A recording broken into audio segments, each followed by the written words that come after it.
just a phone call away to discuss the cases. May I introduce you, Dr. Ahad M. Hussain. Sir finished his undergraduate studies in the year 2001 at Dayanand Sagar Dental College and completed his postgraduate studies in periodontics in the year 2006 at Oxford Dental College. He was the postgraduate guide in the same college. His passion is periodontal regeneration and implants. Sir has over 10 journal articles to his credit and continues to teach on various platforms. On the other hand, the expert panelist for today's session is Dr. Fauzia Taranum, who is an accomplished clinician and an academician. She is currently assistant professor at Ambedkar Dental College. Ma'am has over 10 national and international publications to her credit. Coming to the topic of today, diagnosis of periodontal disease. As we all know through various studies, that periodontal disease is the most prevalent disease in the oral cavity. Hence, early diagnosis and treatment becomes imperative. So like it is said, what the mind doesn't know, the eyes don't see. So I invite Dr. Ahad to shed some light on the topic for today. Right. Welcome, everyone. It is indeed a pleasure and a privilege to take a topic such as diagnosis of periodontal disease in this platform. A lot of well-established periodontists are present here, and a lot of good clinicians are present here. And I hope to make a small difference in your clinical practice. Okay, to start off with, we'll be discussing about the diagnosis of periodontal disease. Now, while we discuss the diagnosis of periodontal disease, there are two basic aspects of the case history that we need to discuss. One is about the data acquisition, that is the collection of data such as the demographic data, patient history, patient examination. And once this data is collected, what we need to do is we need to analyze this data in the form of coming to a diagnosis, prognosis, and a treatment plan. Now, from our perspective, we will directly jump into the examination of the periodontium itself. Okay, when we talk about the periodontium, there are few aspects of the periodontium that we need to examine. One is, of course, the gingiva, the depth of the periodontal pockets, the attachment level, the furcation involvement, the tooth mobility, pathologic migration, and the adequacy of a keratinized tissue or the attached gingiva. When we come to the gingiva itself, we need to see whether the color of the gingiva is reddish or normal, pink, whether there is the size of the gingiva is normal or there is some form of swelling or some kind of increase in the size of the gingiva. And the most objective aspect of the gingival inflammation is bleeding on probing. So all of these will tell us whether the gingiva is inflamed or not. Moving on to the periodontal pocket. Periodontal pocket is the distance between the gingival margin and the base of the pocket. So we can use any of the periodontal probes that are available. Okay, my personal favorite is the UNC 15. It has 15 millimeter markings with black bands at 5, 10, and 15. So this gives us a nice long range, as well as gives us a differentiation between health and disease as well. So this probe can be inserted into the pocket and then measured how deep this probe goes in from the gingival margin to the base of the pocket. From here, once we measure this, then we can move on to calculating the attachment level. Now, calculating the attachment level, basically there are three basic scenarios that we can come across. One is when the gingival margin is at the CEJ, when it is coronal to the CEJ, and when it is apical to the CEJ. So the attachment is basically the distance between the cemento-enamel junction and the base of the pocket. So that means it tells us how much of cementum is exposed, okay? Whether it is covered by gingiva in the form of a periodontal pocket or exposed in the oral cavity when there is recession. So how do you calculate this? It's basically when it is at the CEJ, the depth of the pocket and the clinical attachment level is the same. When it is apical to the CEJ, the depth of the pocket is added to the distance from the CEJ to the margin. And when it is coronal to the CEJ, that is the margin, we subtract the distance from the margin to the CJ with the periodontal pocket. So this gives us a approximate attachment level that is present on the tooth, on that particular tooth. Then we come to the furcation involvement. In furcation involvements, there are three basic grades of furcation: grade 1, grade 2, and grade 3. Grade 1 is when there is an incipient loss of bone in the furcation area. This will tell us when you place the neighbor's probe. This probe over here is called the neighbor's probe. When you place this probe in the furcation area, you can actually feel the flutes of the furcation. You can feel the flutes of the furcation. That is grade 1. And if the probe goes into this particular furcation, but it does not come out from the other side, then that is grade 2. And when it comes out from the other side, it is grade 3. And Glickman has given another grade 4 classification, wherein if the probe passes through and through with recession, then it becomes grade 4. So these are the different grades of furcation involvement. From here, we move on to the tooth mobility. Tooth mobility, again, is a dramatic finding for the patient. The patient comes, if the patient finds that his tooth is mobile, he immediately rushes to the dentist for some recourse over here.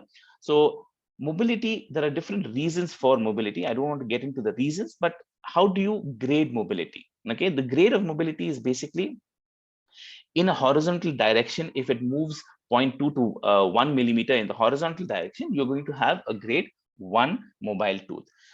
If it is 1 to 2 millimeters in the horizontal direction, you're going to have a grade 2. And if it is more than 2 millimeters, or if it is depressible, that is when you place your probe above and press the tooth, what happens is the tooth will move in a vertical direction. If that is present, then it is grade 3 mobile. Then the other finding, periodontal finding, is pathologic migration. So if you notice over here, again, this is a very dramatic finding, and the patient does come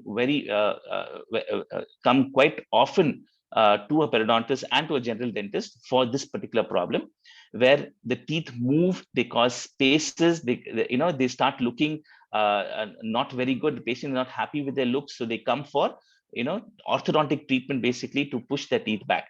But if you start ortho treatment in such patients, you're going to land up in a lot of problem. Okay, and of course, this is the front teeth, the anterior teeth. You have posterior teeth. If you have a missing posterior tooth, you can have the distal and the mesial migration of the adjacent teeth and the supra eruption of the upper tooth. And coming to the keratinized tissue. Now, keratinized tissue is quite controversial.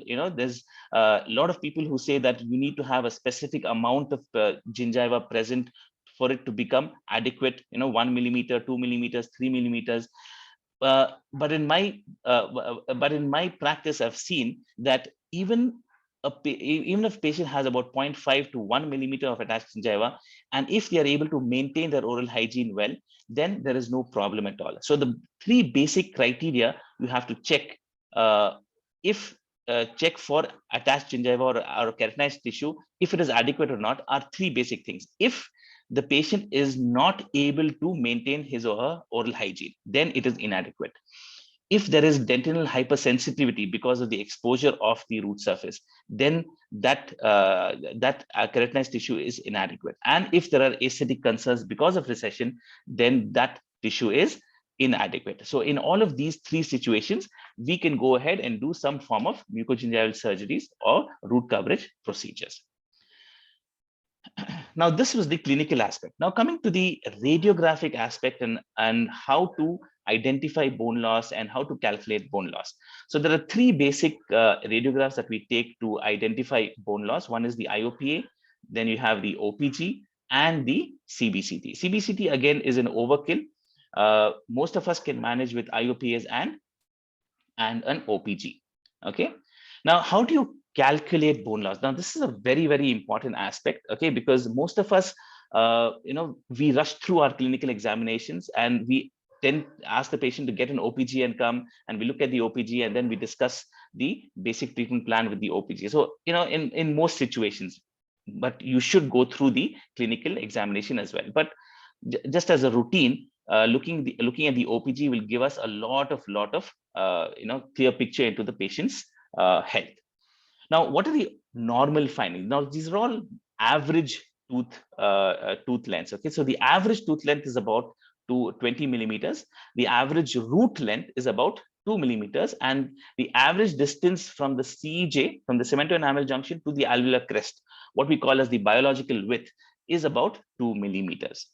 And the average root length, which is embedded inside bone. Now, this is the normal root length, which is embedded inside bone on an average, is about 10 millimeters. Now, this is about, this 10 is the magic number. Okay, now how do you calculate bone loss? Now, what you need to do is now you need to measure the distance from the remaining alveolar crest to the apex of the tooth. That number you subtract it by 10 and then multiply it by 10, and you get the percentage of bone loss. For example, if I just go back over here and see this lower molar over here on the distal surface, not on the mesial surface, on the distal surface. If you notice this bone loss on the distal surface, there's about, from the remaining alveolar crest to the apex over here, there is about 4 millimeters of bone remaining. So when there's 4 millimeters of bone remaining, what do? You subtract it by 10. You have 6 multiplied by 10, you get 60. So there is 60% of bone loss in this particular area.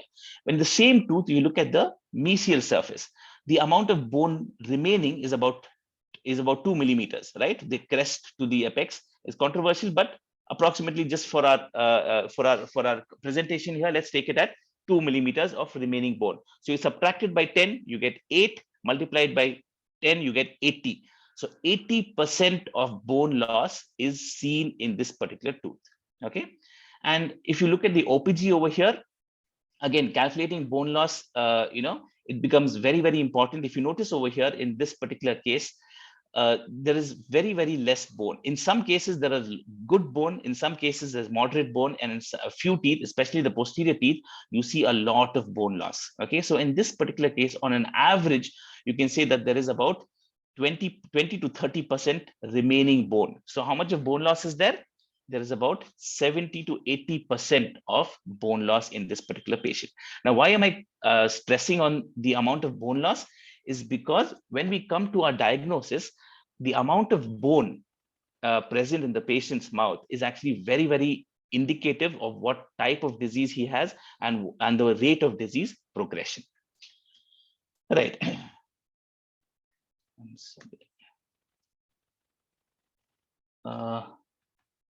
Screen, yeah, sorry. Right. Okay, next is the laboratory data. Okay, this is again, if the patient is diabetic, or if you want to really find out the microorganisms, the gene polymorphisms, and the inflammatory markers, all of this is available to us. Okay, so that we can get the laboratory data going. So once we obtain all of this data is obtained, what do we do next? We next start with the diagnosis of the disease. Okay, now to come to a diagnosis, when the patient first walks into our clinic, it's not possible for us to give a final diagnosis. Okay, what we first do is we give the patient a working diagnosis, and this diagnosis will help us in starting the treatment for the patient. Now, to give a diagnosis for the patient, you should know what are the different types of diseases that the periodontium can present. The two basic types of diseases that the periodontium can present is gingivitis and periodontitis. Okay, what is gingivitis? Gingivitis is inflammation of the gingiva, and periodontitis is nothing but gingivitis plus loss of attachment.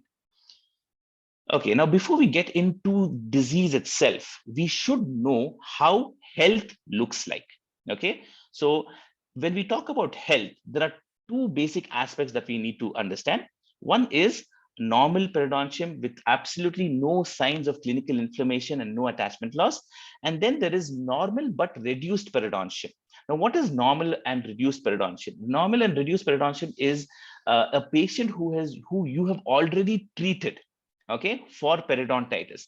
He has had periodontitis, the history of periodontitis, and you have treated that patient, and now the patient is normal, but his attachment level has not reached the normal level. So there is some amount of recession that is present. There is attachment loss, there is some bone loss, but he is from a clinical standpoint, he is normal. So what do we categorize this patient as? Normal, but a reduced periodontia. Okay, now coming to gingivitis. How do you recognize gingivitis? Gingivitis, I told you, one of the most important objective signs of gingivitis is bleeding on probing. The bleeding on probing will be positive. The sulcus depths will be around 1 to 3 millimeters, and there'll be no attachment loss. And this patient may present with some pseudo pockets. Now, what are pseudo pockets? Pseudo pockets are the periodontal pockets beyond 3 millimeters, but without any attachment loss. So what happens is the margin of the gingiva moves in a coronal direction. Okay. And this is mainly seen in some form of drug-induced gingival enlargements or even severe gingival inflammation or abscesses. You'll see this kind of a situation.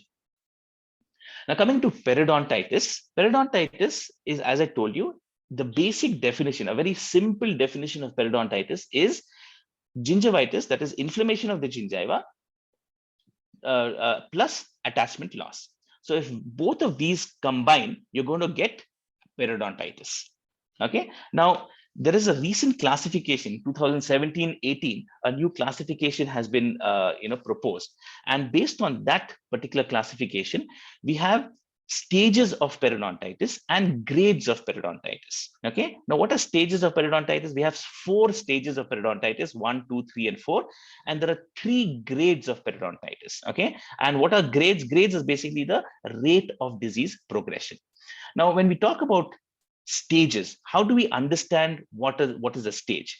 Now, for example, we have this timeline from health, that is the H, that is to the left side, the health to disease, or you can say mortality or tooth mortality in our case. Okay, so health to tooth mortality. Now, periodontitis can be present on any point in this particular timeline. It could be present closer to health, closer to tooth mortality, or somewhere in between, right? So basically what this classification tells us is that periodontitis is one disease present on different stages of the same timeline, okay, from health to disease. So basically stage 1, the disease is present early, okay, and it has very mild conditions, mild symptoms. And as the patient progresses in this timeline, he moves from stage 1 to stage 2, from stage 2 to stage 3, stage 3 to stage 4, and ultimately he will lose his tooth. That is, he may become edentulous, or the tooth exfoliates. Okay, so this timeline is what we need to understand. So once we know that periodontitis occurs in this particular timeline, all we have to do is identify where our patient falls. Is he present in the stage 1 category, or is he present in the stage 4 category, or somewhere in between? So this is our basic goal, to identify the stage of periodontitis in our patient. Next is to understand the grade of periodontitis. Okay, now what is the grade of periodontitis? What do you mean by grade? Now, grade is how fast the periodontitis is moving towards tooth mortality. Okay, for example, in this particular case, we would really want Usain Bolt to win. But in case of periodontitis, you wouldn't want your periodontitis to be Usain Bolt. Okay, so for example, if you have two patients who come in, starting with stages 1. Okay, both of them have stage 1. After 5 years, if you check the same patients, if the one patient has progressed to stage 1, stage 2, and your other patient has progressed to stage 4, that means the disease has progressed very fast in your second patient, and the disease has progressed slowly in your first patient. So your first patient would be categorized as, say, B, and your second patient would be categorized as C. And there, the category A is basically very, very slow progressing of the progress of disease, and it is basically, you can call it negligible progress of disease. Now, coming to the stages itself, okay, how do you recognize what stage of periodontitis your patient is in? Okay, so stage one, there are a few characteristics of this particular stage, wherein the pocket depth will be less than 4 millimeters. The general pattern of bone loss that you see is is horizontal. Interdental attachment loss. Okay, again, remember, interdental present in between the teeth should be less than 2 millimeters, and there should not be any tooth loss. Okay, so teeth should not have been lost due to periodontitis. Okay, not because of dental caries. The patient would have lost a few teeth due to dental caries, but basically the patient should not have lost teeth due to periodontitis. So this is a small example of stage one periodontitis, where you see some amount of recession, some pseudo pockets present over here. But if you see the X-ray, you really don't appreciate any form of loss of bone in these particular areas. Then I'm sorry. Okay. Then coming to stage two. Okay, in stage two, as I told you, in the timeline, now the patient has progressed a little more. Okay, now pocket depths have increased to 5 millimeters. Again, the pattern of bone loss generally is horizontal, but may show some form of vertical bone loss as well. The attachment loss could be about 3 to 4 millimeters, and there may not be any tooth loss present in this particular case, may or may not be. Okay, so again, what has happened is, if you remember the timeline diagram that I showed you, the patient now has progressed from health, he moves to stage one, and then from stage one, he moves to stage two. Okay, now stage three, what happens? Again, if you notice this X-ray, if you appreciate this X-ray, what happens if you see the lower molar has a vertical bony defect, and if you see the general picture over here, generally the patient does not seem to have any issues, but there are localized area of attachment loss. So this you would characterize as stage 2 periodontitis. Now, coming to stage 3. Now, stage 3, what happens is the patient has now moved a little further down the line. Okay, the patient has moved further down the line. The pocket depths are less than or equal to 6 millimeters. There are certain areas where you have vertical bone loss as well. Okay, they may be horizontal, plus they may be vertical bone loss. Again, you have to imagine that these are progressive states. Okay, it's not like the patient suddenly comes up with stage 3. These are stages. So you have, if a patient comes to you with stage 3, you know for a fact that the patient has passed through stage 1 and stage 2 as well. Okay, so interdental attachment loss is less than or equal to 5 millimeters. There is less than 4 teeth that have been lost due to periodontitis, and there is furcation involvement in this particular case. So if you have a furcation involved dentition, then you can safely characterize this patient as a stage 3 form of periodontitis, and there could be mobility as well of grade 1 or grade 2 mobility. And if you notice this particular X-ray and this particular dentition here, you can very clearly make out there is a lot of bone loss that has happened. Okay, there's horizontal bone loss everywhere. There is a lot of recession that is there. Okay, and the patient has lost teeth due to periodontitis, especially if you notice the lower anteriors. Lower anteriors are very, very frequently lost to periodontal disease.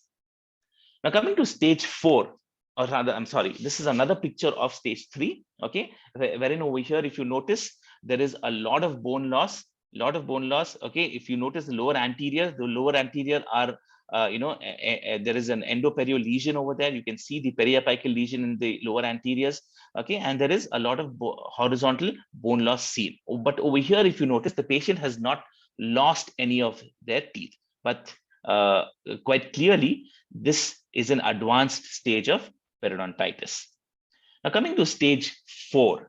Now, stage 4 is not very, very common, but what we call as a total extraction case. Okay, sometimes we look at the X-ray and say, okay, this case is a total extraction. We can't do anything about it.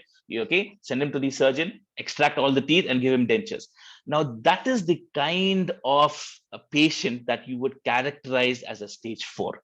Okay, for example, if you notice this X-ray over here, this X-ray will tell you that this patient is, even though he has not lost any teeth, okay, but you can just say that, all the teeth are just hanging for life, literally hanging for life. Okay, so basically what happens is you have periodontal pockets that are greater than 8 millimeters. You have horizontal and vertical bone loss greater than 3 millimeters, interdental attachment loss of greater than 5 millimeters, tooth loss of more than 4, furcation involvement, into class 3, and you have grade 3 tooth mobility as well. So basically, when you see a patient, you have this intuition, fine, I can't do anything about this case. Okay, you have to extract all the teeth. So your basic total extraction cases come under this particular category. Okay, now now coming to the grades of periodontitis. One thing that you need to remember is there's a study conducted in 1992, which was published in 1992 by Harold Lowe. Amazing study, a landmark study, and really appreciate what they did. Okay, so you can just go back and Google it. Okay, Harold Lowe, the Sri Lankan tea worker study. It's just an amazing study. So this grade A, grade B, and grade C that this present classification has taken is actually it has been derived from that particular study. Okay, so that study, basically what it did was it categorized patients into 3 groups. Okay, 3 groups, that is the fast progressors, the slow progressors, and the medium progressors.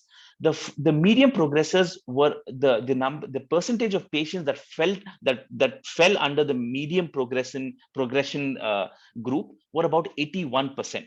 Okay, and about 11% of the patients fell under the slow progression category, and about 8% of their patients fell under the fast progression category. So this study was conducted over a period of 20 years. Okay, and basically what they have said is there are 3 rates of disease progression. So that is what this particular classification has also inculcated, wherein if you notice over here, the 80% of their population, of the study population, was in the medium category, which is grade B. So this particular classification, what they have done is they have said that your grade B is your default grade. And if you need to change the grade to either A or B, you need to have proof for it. Okay, so your default grade is grade B. You need to have proof to change it to either A or B or C. Okay, now what is grade A? Grade A is there's no attachment loss for over 5 years. Percentage of bone loss divided by age is less than 0.5, 0.25. For example, I told you how to calculate bone loss, right? So you take bone loss and you divide it by the age of the patient. Okay, you divide it by the age of the patient, and if your answer is less than 0.25, that means the rate of bone loss is very slow. Okay, and if the patient is a non-smoker, if he is a non-diabetic, and if the inflammatory marker such as a C-reactive protein is less than 1 mg per liter, then was less than 1, then this patient can be categorized as A. But to call a patient A grade, you need to have definite signs. You can't just call a patient grade A. Grade B is, this is the default grade. Okay, so all your patients by default, you will categorize that as grade B. Attachment loss for over 5 years is less than 2 millimeters in such patients. When you divide the percentage of bone loss by the age of the patient, the number that you get is between 0.25 and 1. And the patient may be a smoker, but smokes less than 10 cigarettes a day. He may be a diabetic, but his diabetes is under control. That is, his HbA1c is less than 7%, and his C-reactive protein may be between 1 and 3. And about grade C, now this is a very important grade.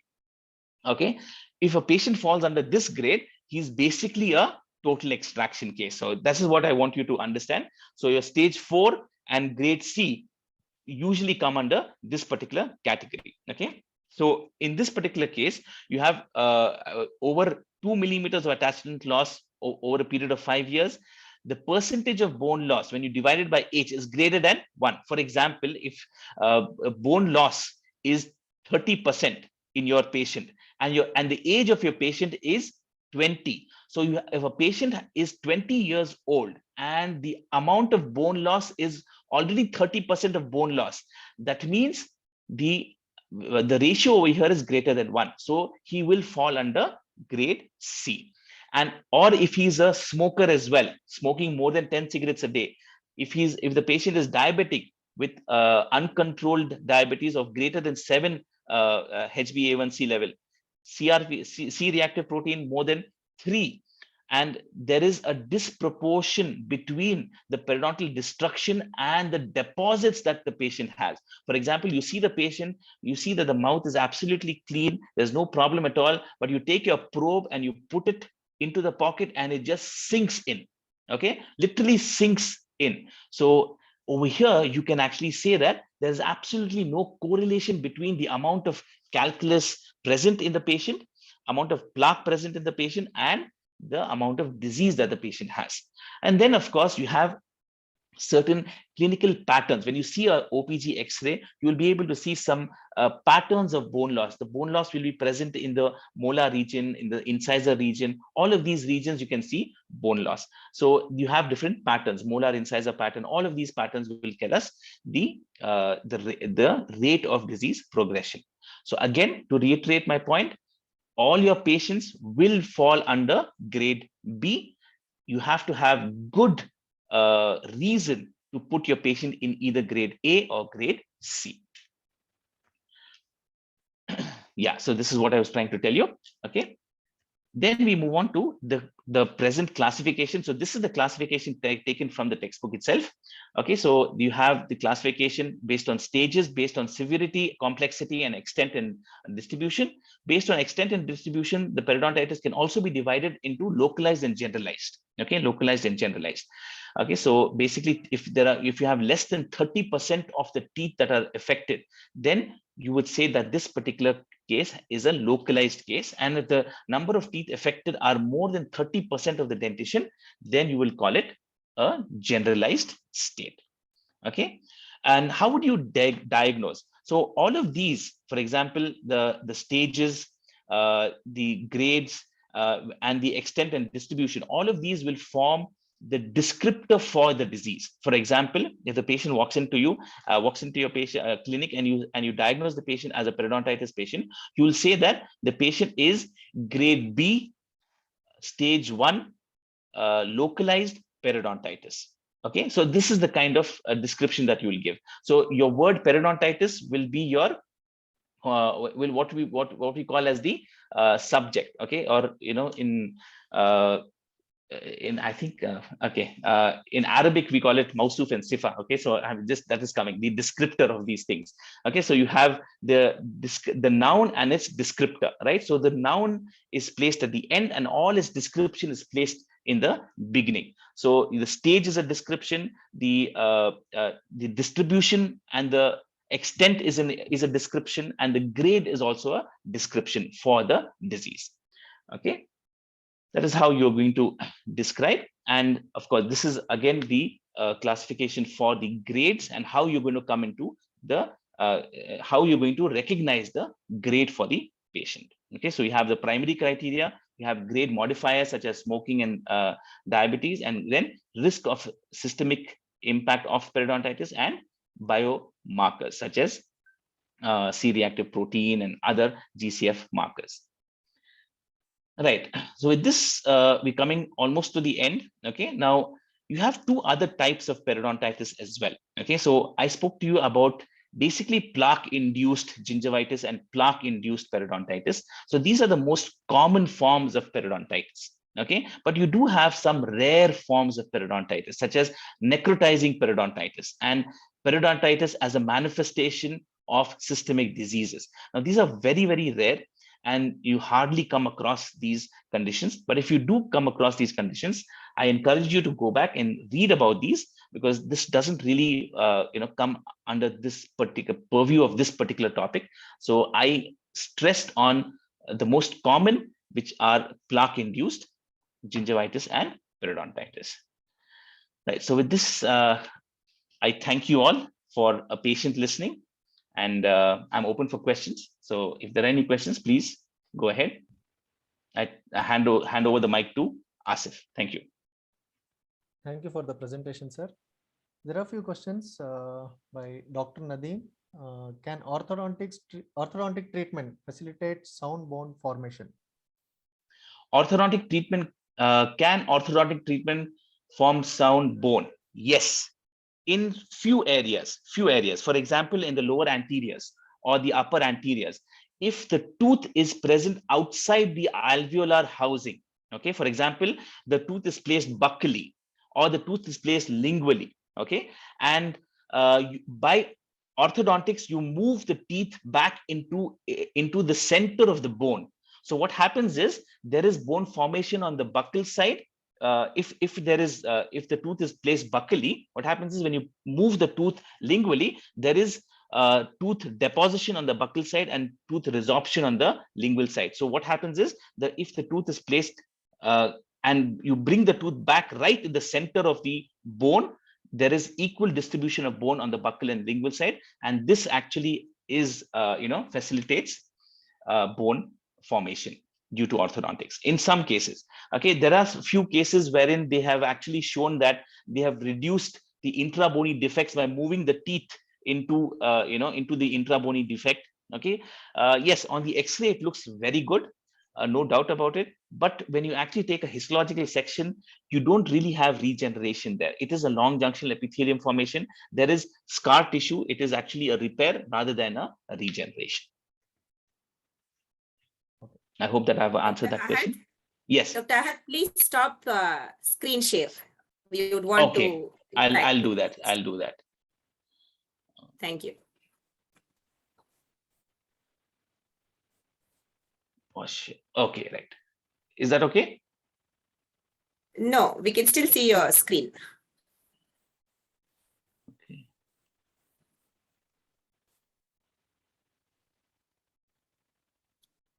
I'm not sure how to. There should be an icon. Again, it says stop. Stop share. Yeah, I got it. I got it. Is that okay? Yeah. Yes. Yeah, that's right. fine. Yeah. Then there was another question. How to identify the stages? I think it was very much there in the presentation regarding the different stages and grades, how to go about them. Okay. And the other question was factors affecting the rate of progression of periodontitis. Yes, Dr. that's a good Asif, question. Dr. Asif, yes. Your volume is very low. Can you do something about it? It's too low. Am I audible? You're audible, but it seems to be very low. Now? Slightly better. Yeah. But still, yeah. Right. Okay, go ahead. Yeah, so the question was basically, how do you identify the rate of disease progression, or how do you see, how fast the disease is progressing? Now, there are certain risk factors for this. For example, if a patient is a smoker, okay, that increases the rate of disease progression. If a patient is diabetic, that again increases the rate of disease progression. Okay, so these are the two major factors that affect disease progression. So other factors are present. For example, in the earlier classification, we had something called as the localized aggressive periodontitis. Okay, we had a particular group, patients aged around 20-25 years, having bone loss in their molar and the incisor regions, and you would really correlate their the amount of deposits that are present and amount of bone loss that is present. All of these things, you will correlate. And of course, apart from smoking and diabetes, one very, very nice and important way of identifying rate of disease progression is identifying the amount of bone lost and divided by the age of the patient. Okay, so most of the times what happens is the patient that comes to you is your first time patient. So you're not actually monitoring this patient over a period of time. So when a patient comes to you, all you can do is I give you that formula, right?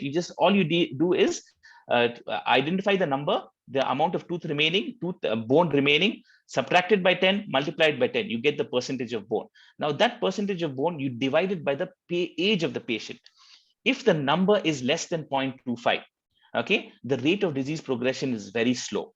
If the number is between 0.25 and 1, it is a moderate rate of disease progression. And if it is more than 1, then the rate of disease progression is very high. So this is one way of identifying the rate of disease progression. So if a patient comes to you at the age of 20, 25, 30, and you see some amount of bone loss, this is one way of identifying how fast the disease is progressing. And you can predict, for example, over a period of 5 years or a period of 10 years, what the patient will undergo and how much of bone loss may be there and how many teeth the patient may actually lose over a period of time. Okay, thank you, sir.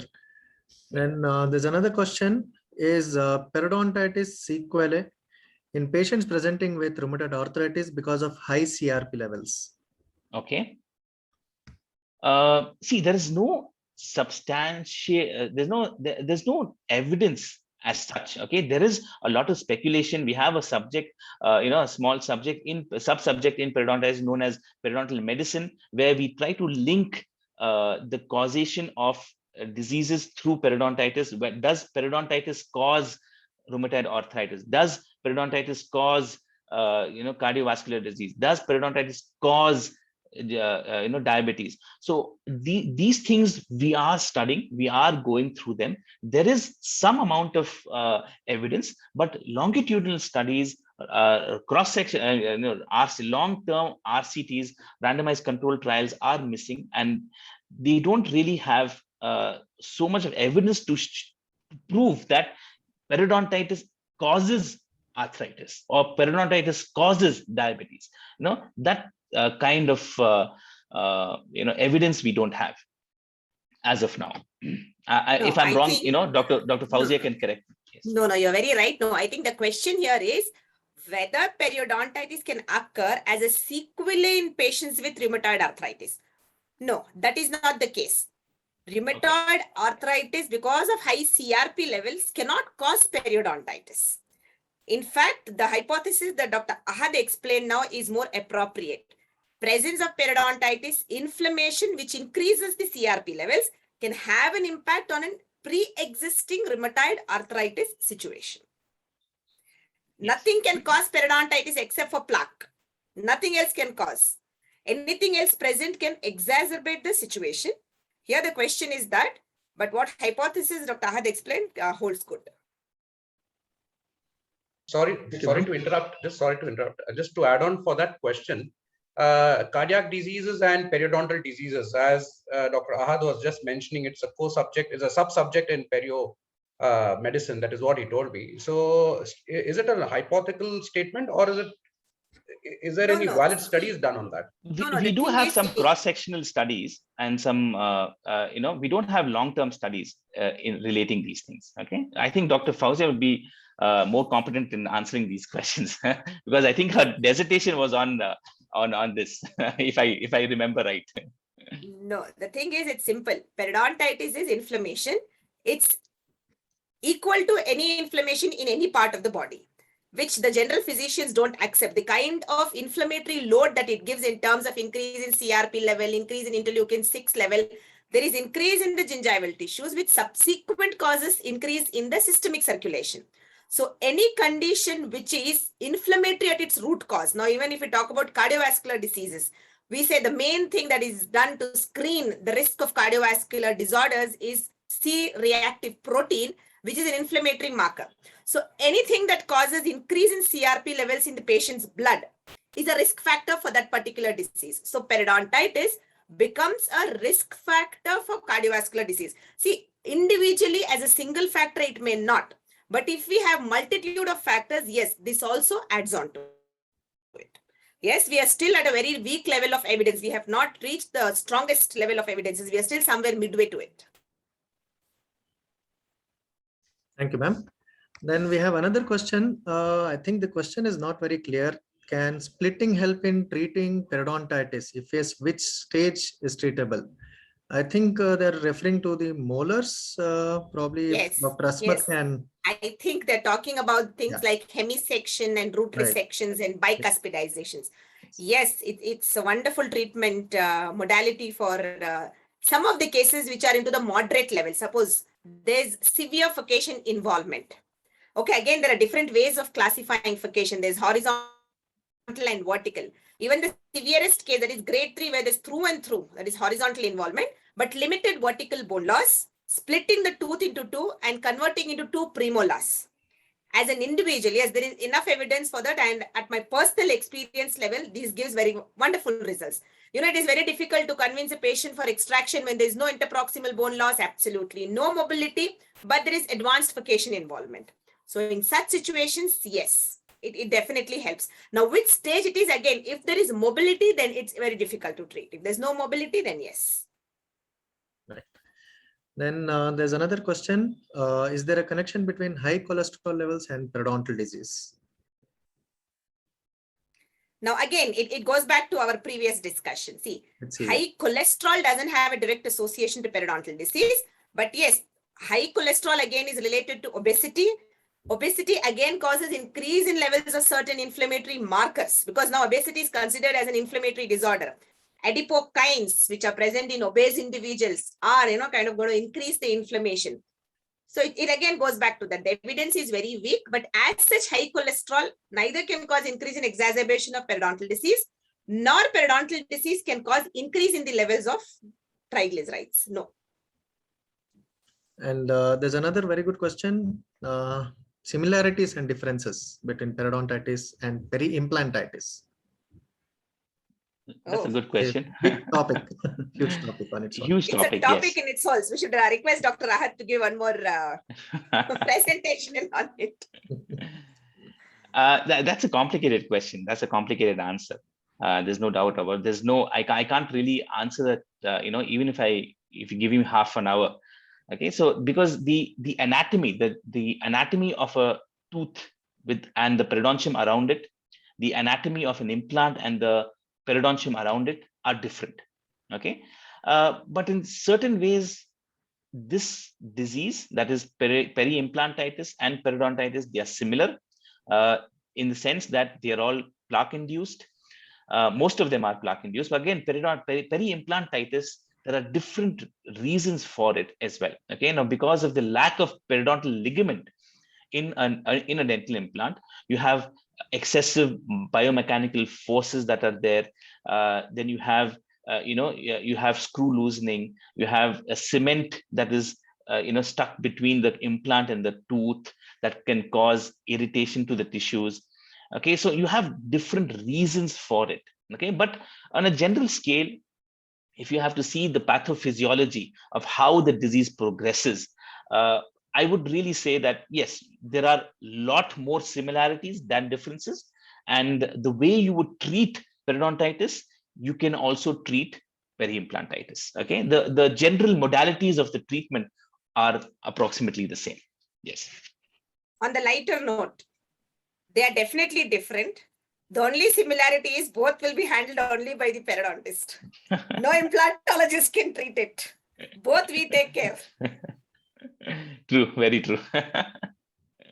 Okay. No offense to others, though. The next question Let's is, take them all to our court. Why should we leave it to others? Asif is seeming to be very happy. right, ma'am. Okay, the next question is, does corticotomy help in bony defects and facilitate sound bone? To some extent, again, you can do it because it helps in bringing about the cells that are required for regeneration. Like for example, you place a bone graft in a highly corticated bone, it becomes very difficult for the osteoblast to travel into that particular area and produce the bone. So by actually doing decortication, by drilling very thin holes in the bone before placing the graft, what happens is you allow blood to flow into the area, you allow the cells to come into the area and regenerate bone. Okay, again, hypothesis, I really have not seen from a histological point of view, that is, I haven't really seen, bone regenerating in such areas. Okay.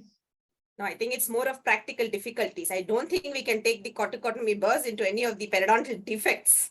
Yeah, that's Probably true. That's it can very happen true. in situations like ridge augmentations, or maybe sometimes around an implant, but around a natural tooth, there are, I think, practical limitations for that. True. We have Dr. Fayaz who wants to ask a question. If you can unmute, please. You can do it yourself, Dr. Asif. I think you're the co-host.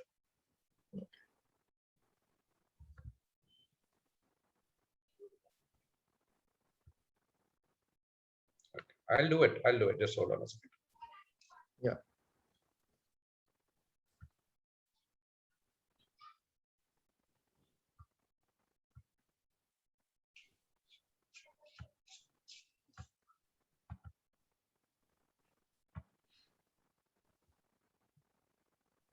Dr. Fayaz, I think you got to unmute yourself. Yeah, I'm trying to do that. Your system is not allowing me to do that.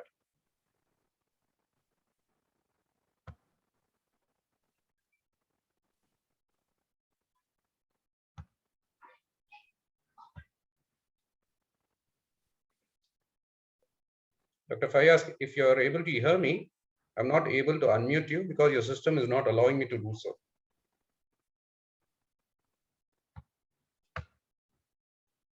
Right. Carry on, Dr. Asif. I'm not able to unmute him. Carry on. Okay. If there are any more questions, if somebody has to ask, I think you can unmute yourself and ask the question.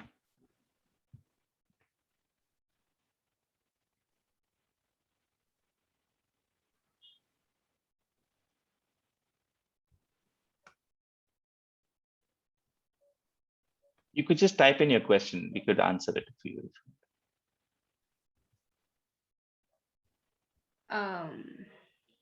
Dr. Fayaz, please unmute yourself.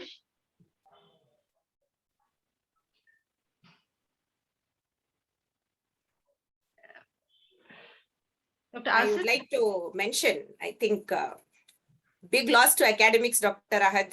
You have quit academics. It's a big loss to the community academics. It's a big loss, definitely a big loss. Your communication, your way of simplification is definitely, it's simply wonderful. So thank you so much. Thank you so much. Students must be really missing. So meanwhile, till Dr. Fayaz gets in or he types his message, I think the take-home message for today for the practitioners, I think this was intended more to the practitioners to identify a case of periodontitis, its severity, its rate of progression. So when we talk about stages of periodontitis, I think it was made very simple. It is as simple as mild, moderate to severe. Instead of having 3 stage things, they have put it into stage 1 to stage 4, depending on the amount of bone loss, attachment loss. That is, it is measured as pocket depth. Then whether the bone loss was predominantly horizontal and vertical, I think majority of us are very familiar with these terms, vertical bone loss and horizontal bone loss. And when it comes to rate of progression, 2 things that all of us, especially the general practitioners, should remember is presence of smoking, presence of history of diabetes. Simply says that the progression is faster. It's very simple to convince the patient. In absence of these 2, the disease will be slow. In the presence of disease, it progresses faster, and you require more frequent appointments with us unless you're going to quit your habit or keep your diabetes under control. Very simple, straightforward. So this should be the take-home message, rather than thinking it's in fact better, whether it is chronic, whether it is aggressive. And then when it comes to treatment, yes, if we have the risk factors, then the role of antibiotics is very clear. So simple debridement with scaling and root planing and flap may not help. The antibiotics need to come in because the immunity is compromised in both this category of patients. So stages is important to tell the patient whether we save it, we extract it, or what stage it is in. What can we do about it? Rate of progression, how frequent the patient should come back to us, and the patient needs better and more frequent care. I think Dr. Fayaz has typed his question. Which stage of periodontitis you can take up immediate implantology of single tooth or full mouth? I wouldn't recommend immediate implant placements in patients with periodontitis. Okay, it's basically periodontitis is an infective disease. It has bacteria present, and you wouldn't want to place your implant in an infected mouth, right? So you would want to extract the involved tooth. You would want to do the scaling, basically debridement, and you want to clean the patient, up so that there's no disease present, no gingivitis, no periodontitis present, and the patient is able to maintain his or her oral hygiene well. And in such patients, if you place an implant, it comes out better. Long-term success is there. The patient is happy, you are happy, because what happens again, periimplantitis is a real risk factor in patients who have a history of periodontitis. So it's always better to take care of the periodontitis and then plan for implants accordingly.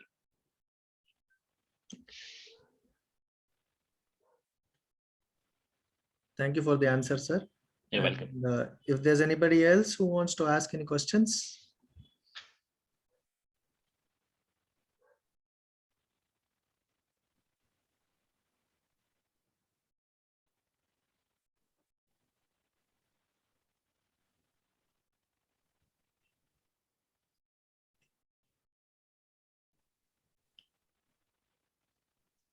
Non-dental plaque. Okay. Yes. Yeah, please go ahead. Non-dental biofilm induced gingival disease. What do they mean by this? No. Dr. Fauziya, would you like to answer that? Yes, definitely. Thank you for that. See, when we talk about gingival diseases, this was there in the older classification also. Plaque-induced, non-plaque-induced. When we say periodontitis, it is straightforward, it is plaque-induced. But when we talk about some gingival lesions, there are definitely entities, very simple to mention, which all of us are familiar with, is herpetic gingivostomatitis. See, for herpetic gingivostomatitis to occur in the oral cavity, we do not need plaque.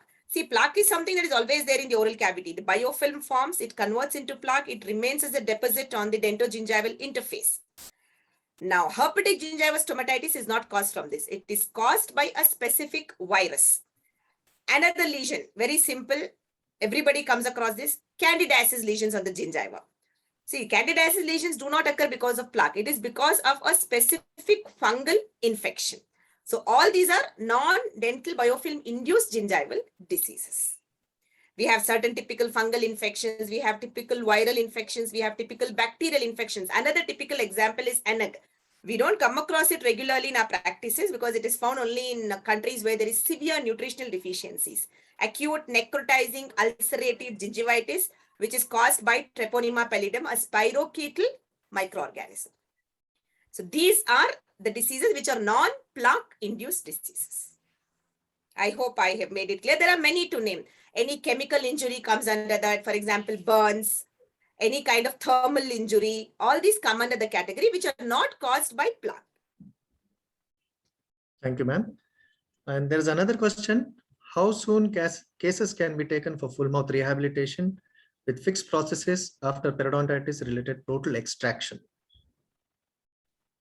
Periodontitis has nothing to do with this. We are just to talk about healing of the extraction socket, because once the tooth is removed, the periodontal ligament is out. There's no question of periodontitis there.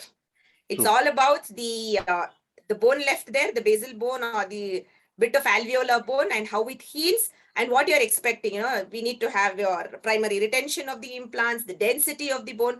Periodontitis or which stage periodontitis was in has nothing to do with this. Tooth is out, periodontal ligament is out, periodontitis is closed. Yeah. Thank you, ma'am. And any more questions?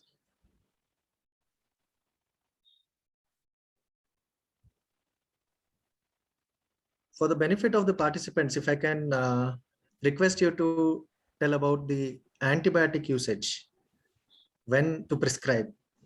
Yes. That is very important for general practitioners as well. Very important. See, with our older classification, it was very difficult. Even periodontitis, I think Ahad will remember. The professor will say, find a case of aggressive periodontitis for your thesis gone, that PG should go hang himself or herself. It was so tough. It was so tough. The present PGs are blessed. The classification has totally eliminated that. The simple thing is treat a case with conventional therapy if there are no risk factors present. Now we've mentioned again, presence of diabetes, presence of smoking. That means the patient's immune status is well in control as subjected to the clinical situation. See, we don't know the subclinical situation or what is hidden from us. From the history, patient is not a smoker. Patient doesn't have history of diabetes. There are enough deposits. Patient seems to be compliant. You have treated the case and the patient responds. Antibiotics not required unless there was periodontal abscess present or there was, pus discharge present in some of the areas.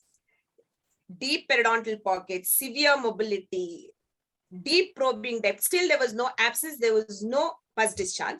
You can treat it as a conventional case with conventional therapy.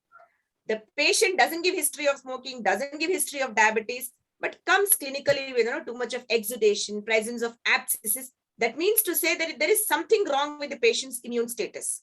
So antibiotics have to definitely come into play. History of diabetes, start the patients with antibiotics. Systemic antibiotics. I'm not talking about local drug delivery. See, local drug delivery is also use of antibiotics locally, which is put into the pocket. It is meant only for patients who come with isolated probing depths, which are very deep. Not for a full mouth case, which has got, generalized periodontitis. Generalized periodontitis, it is always systemic antibiotics, conventional antibiotics. Thank you, ma'am. And going back to the question posted by Dr. Fayaz related to it. So he is asking, can we take up immediate implantation in such cases wherein the full mouth perio-related extractions have been done? I think yes. See, full mouth case, severe periodontitis case, extractions are done. The socket should be neatly curated to remove any periodontal ligament tissue because that will again interfere with osseointegration of the implant. So we should take care that we have nicely curated the sockets to remove the remnants of periodontal ligament because the periodontal ligament will have so many stem cells, epithelial rests of pillosis, which can interfere with integration. So everything deeply curated, we create fresh bleeding points like, similar to your corticotomy procedure. You can simply curate to create fresh bleeding. That means the entire periodontal ligament tissue has been eliminated. There have been certain studies where they have used antibiotic irrigation before placement of the implants, where then, we should be very particular about what dosage, how we are diluting and all that. People have used IM or IV injections, antibiotics to irrigate the areas to clear the infection and placed implants. And once the implants are placed, you want to totally close it. So we're giving them a closed sterile environment for integration. So it should not be a problem. As Dr. Ahad said, if in case we are planning an isolated implant in a severe periodontitis case where there is generalized periodontitis have to be taken care first before we place an implant. Thank you, ma'am. Then are there any more questions? I have a small question. Yeah. Hi, this is Dr. Nair Firdaus. Thank you very much, Dr. Ahad, for a very comprehensive presentation Welcome. on diagnosing the periodontal disease. And I appreciate the efforts of the moderator as well as the expert panel, Dr. Fawzia. I have a question. What are the clinical implications of nutrition on periodontal disease? Yeah, go ahead, Dr. Fawzia. I think you can answer that better. Dr. Nair, nutritional deficiencies as such very difficult to find in the present scenario. I think it exists only in some of the underdeveloped African countries. Nutritional deficiency have an impact on the entire body. So as well on the oral cavity, the oral mucosa. Similarly, some mild manifestations also on the periodontium. The only one particular deficiency which has directly been associated, studied very in detail is vitamin C deficiency because it is very important in collagen formation. So vitamin C deficiency, we have read even in our initial days on the medical side, in medical books, they used to mention something called as boggy gingiva. So gingival inflammation. So vitamin C deficiency has a direct association. Another vitamin which has a direct association is vitamin D, then osteoporosis. But then again, unless there is plaque, periodontitis cannot form. It is called as, conditioned. These are all conditioned situations where plaque has to be present. Vitamin C deficiency has to be present. Only then we can see severe periodontitis. There is no plaque, very good oral hygiene. There is vitamin C deficiency. We will not see any periodontal manifestations. Anything specific, Dr. Nair, you want to know? Any particular constituent of the diet which causes periodontal disease? No, actually, I attended a conference recently, and then there was a lot of controversies regarding this aspect. I mean, this is a new perspective wherein, they are trying to implicate the nutritional benefits in terms of the occurrence of periodontal disease and then also the gingival disease. But then the thing is, there's not much evidence available as of now. So this is what they discussed. Most of them, they said this is a controversial aspect in diagnosing the periodontal disease. And then right now, there is very little to minimal evidence of, the nutritional status. And then probably, like you said, maybe if you have like vitamin C or vitamin D or other nutritional deficiencies, maybe I was wondering, in a country where India, where malnutrition and then the hunger index is really high right now. And then how exactly does this have an effect on periodontal condition? So the thing is, that's what I mentioned. See, nutritional deficiencies have an effect on overall well-being of an individual because it affects all aspects of the health. In particular, when we talk about periodontal disease, anything that affects immunity will definitely affect the incidence, the initiation, the progression, severity, and outcome of periodontal disease. But it should be highly significant and it should always be combined by the word, we use the word local factors. That means there has to be enough plaque present there. Only then it can just multiply. See, vitamin C deficiency causes alveolar bone loss. It's a wrong statement. Vitamin C deficiency exaggerates or exacerbates existing periodontal disease is the right statement. I agree with you. I think is this something to do with, I think, non-dental induced gingival diseases as well? I mean, does nutrition have a correlation with the non-dental related periodontal diseases?